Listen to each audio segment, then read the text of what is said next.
Hello friends, welcome. इस video में हम यहाँ पर देखेंगे टाइप 1, जहाँ पर हमें फोरियर सीरीज़ फाइंड करनी है कंटिन्यूस एंड डिसकंटिन्यूस फंक्शन के लिए over the range c to c+2l and c to c+2π. So this is a general range. c to c+2l means here value for l it may be pi or this l may be a number 1 2 3 4. Okay, so in general whenever we are having a range, we are going to compare our range with this c to c+2l. Okay, so let's solve our example. Before solving the example, here as we see function may be continuous or discontinuous. So in this we are going to see examples based on continuous function only. Continuous function means whatever is the range given to you, in that range you are having only one function, right? So let's solve the example. Here example is find Fourier series of x square over 0 to 2π. So as I told you, हमें यहाँ पर ये जो range दी गई है, इस range को हमें कंपेयर करना है ये जनरल रेंज के साथ. तो हमारी जनरल रेंज क्या है, अगर इसे हम कंपेयर करेंगे c to c+2l के साथ, राइट, तो यहाँ पर c की वैल्यू क्या हो जाएगी 0 as we compare with c to c+2l, right? So if I put here value for c 0, then what is remaining? Only 2l. And what is the value for 2l here? Right, it is 2π. So your 2 to get cancel as this is 0. And what is the value for l here? Pi.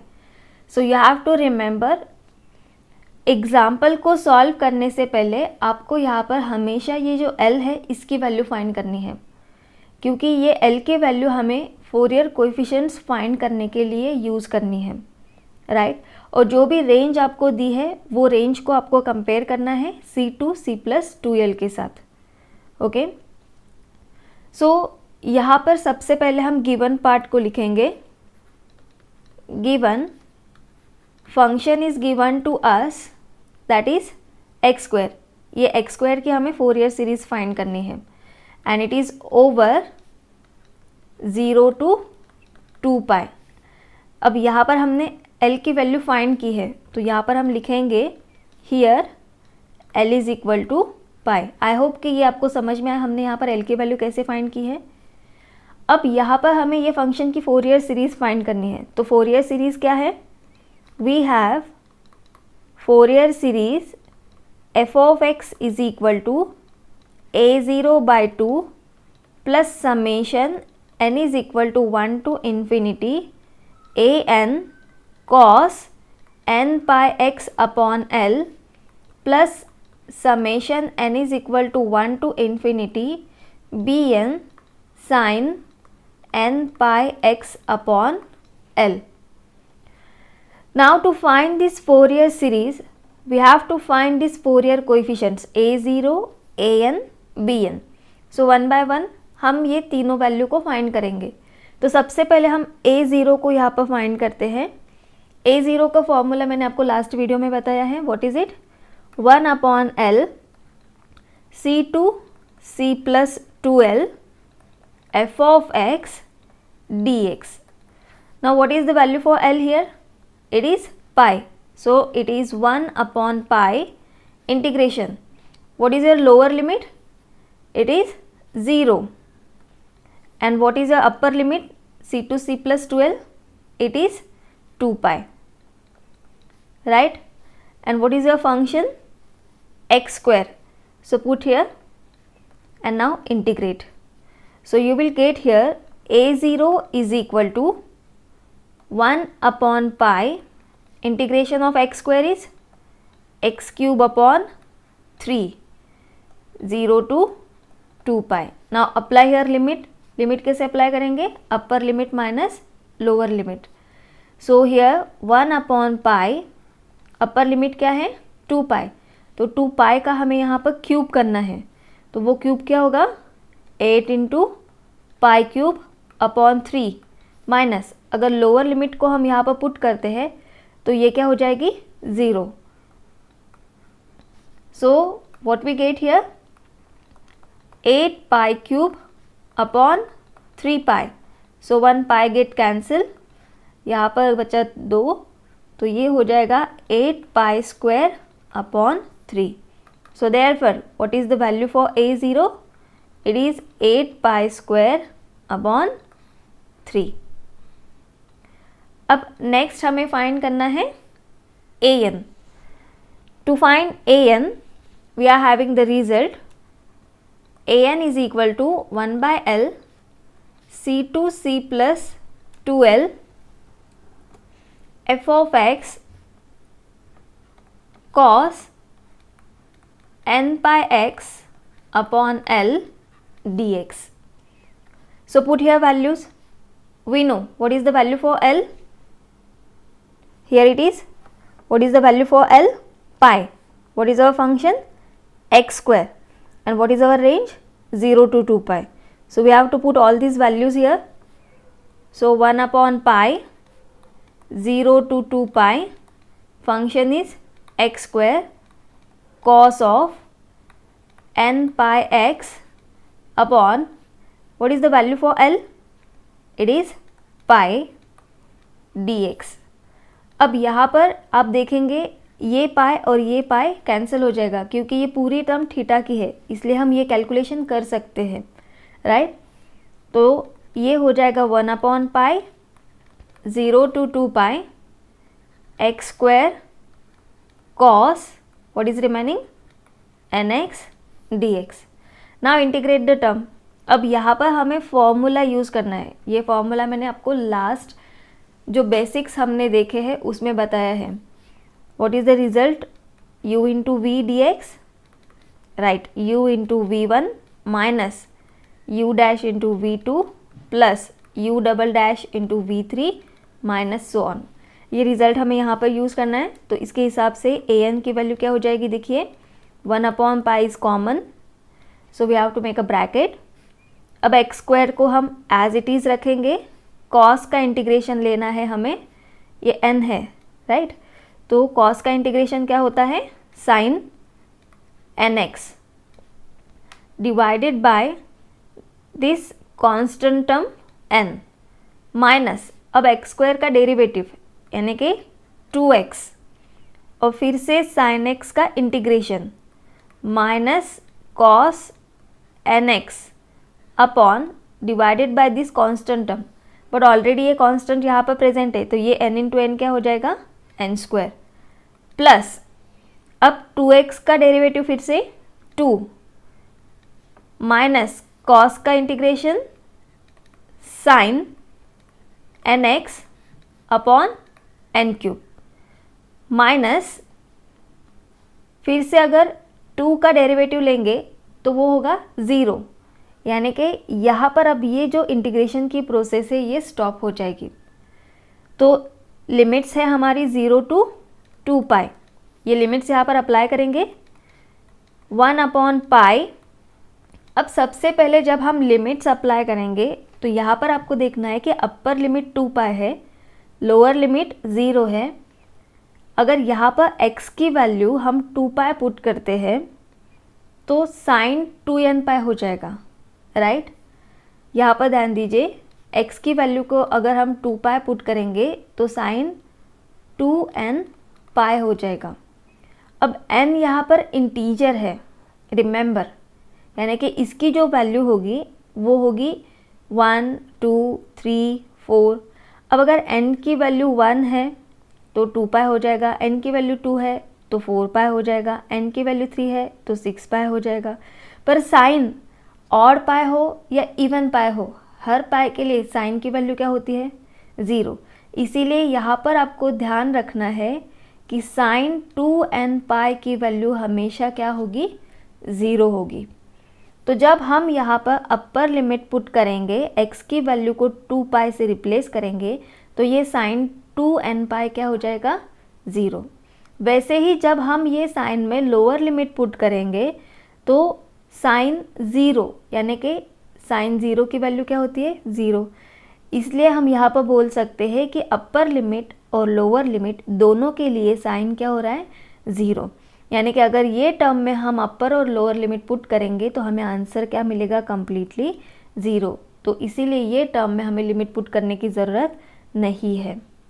वैसे ही यहाँ पर होगा, sign N x है तो x की value अगर 2 पाई put करते हैं तो साइन 2n पाई भी ज़ीरो है और साइन ज़ीरो भी ज़ीरो है।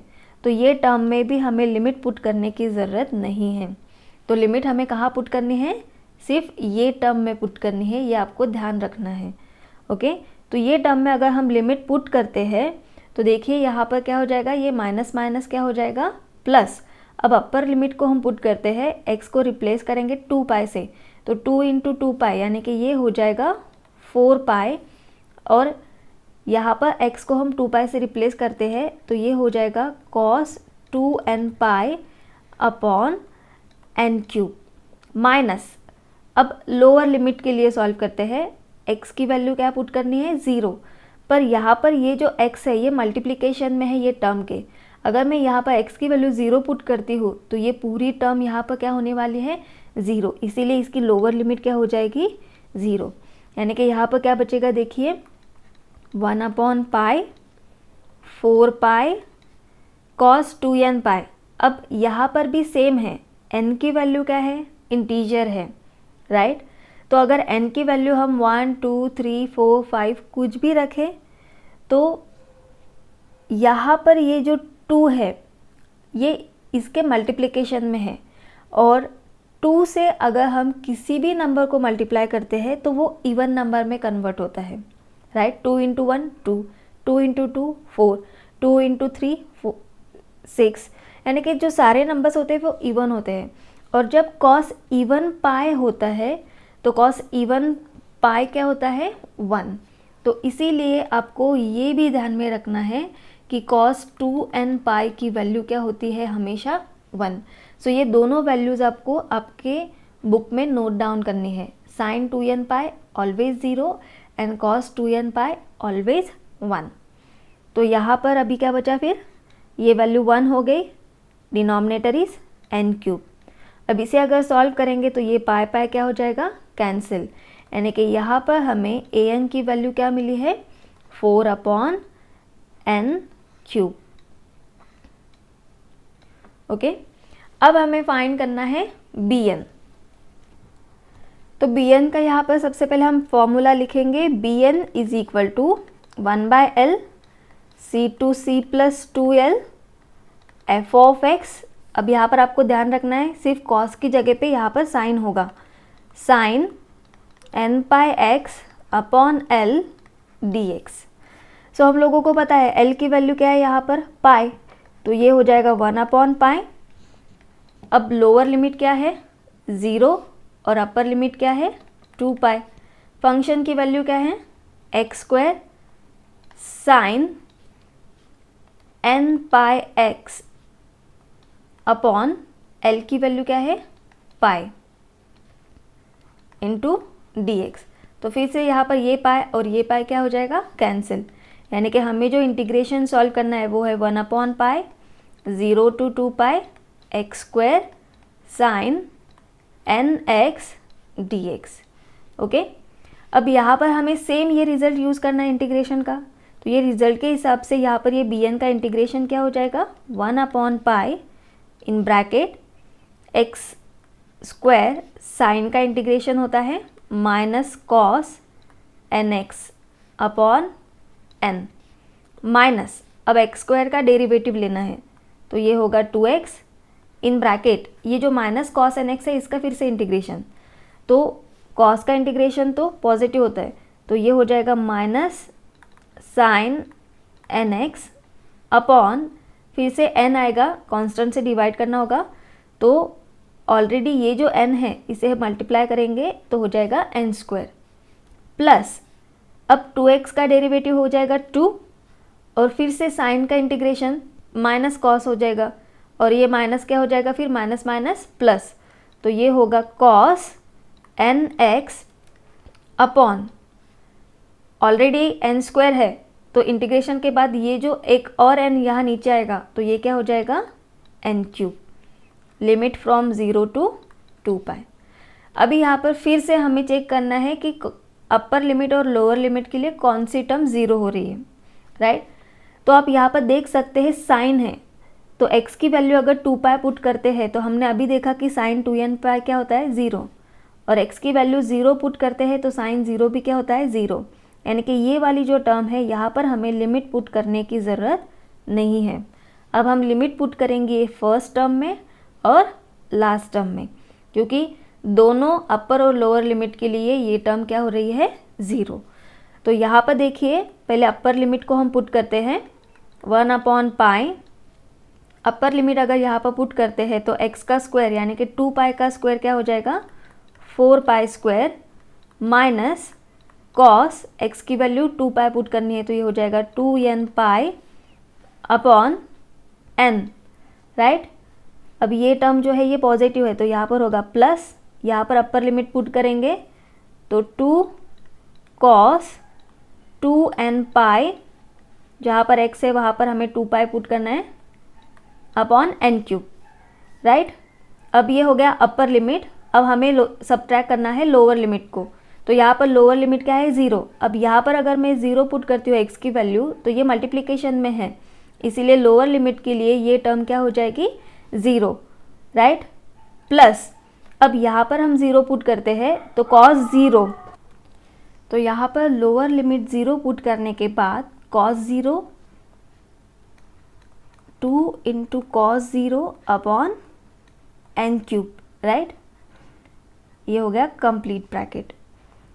अब आपको एक बात ध्यान में रखनी है, जब लोअर लिमिट हम पुट करते हैं तो वो लोअर लिमिट की जो टर्म्स है वो माइनस के बाद में आएगी, तो इसीलिए आपको वहाँ ब्रैकेट करना है ताकि ये माइनस साइन हर टर्म को जाए, राइट।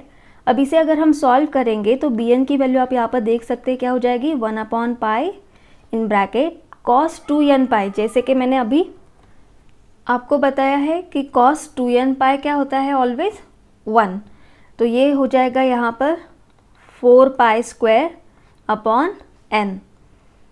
अब फिर से यहाँ पर cos 2nπ है तो cos 2nπ की वैल्यू क्या है 1, तो ये हो जाएगा प्लस 2/n³। अब इसे सॉल्व करते हैं, ये माइनस है, ये टर्म 0 है और ये माइनस प्लस क्या हो जाएगा माइनस। अब cos 0 की वैल्यू क्या होती है 1, तो ये हो जाएगा -2/n³, यानी कि प्लस 2/n³ माइनस 2/n³ क्या हो गया cancel. So what is remaining here 1/π in bracket 4π²/n। अब यहाँ पर ये एक पाई भी कैंसिल हो जाएगा, तो यहाँ पर bn की वैल्यू क्या हो जाएगी राइट 4π/n। तो यहाँ पर हमें a0 मिल गया, an मिल गया और bn भी मिल गया।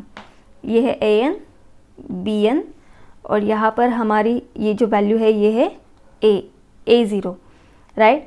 अब ये जो वैल्यूज़ है ये हमें ये सीरीज़ में पुट करनी है। यहाँ पर a0 an और bn की वैल्यू पुट करेंगे और l की भी वैल्यू पुट करेंगे। तो l की वैल्यू अगर पाई पुट करते हैं तो ये पाई और ये पाई क्या हो जाएगा कैंसिल, यानी कि ये सीरीज़ में क्या बचेगा सिर्फ cos nx, राइट। तो यहाँ पे हमारी सीरीज़ क्या हो जाएगी, देखिए हम जब वैल्यूज़ पुट करते हैं तो सीरीज़ हो जाएगी f(x) = a0/2 यानी कि 8π² 3 डिवाइडेड बाई 2, तो वो हो जाएगा 4π² 3 plus summation n = 1 to infinity an that is 4/n³ cos nx। यहाँ पर l की वैल्यू हमने पुट कर दी है तो पाई पाई क्या हो जाएगा कैंसिल, तो बचा क्या cos nx। नेक्स्ट अब यहाँ पर हमें bn की वैल्यू पुट करनी है, तो ये क्या होगा plus summation n = 1 to infinity bn की वैल्यू क्या है यहाँ पर, सो वो वैल्यू हम यहाँ पर लिखेंगे bn की 4π/n sin nx। So this is our required series for the function f(x) = x² over the range 0 to 2π। I hope ये एग्जाम्पल आपको समझ में आया? Don't forget to subscribe the channel to get notification for next video. Thank you.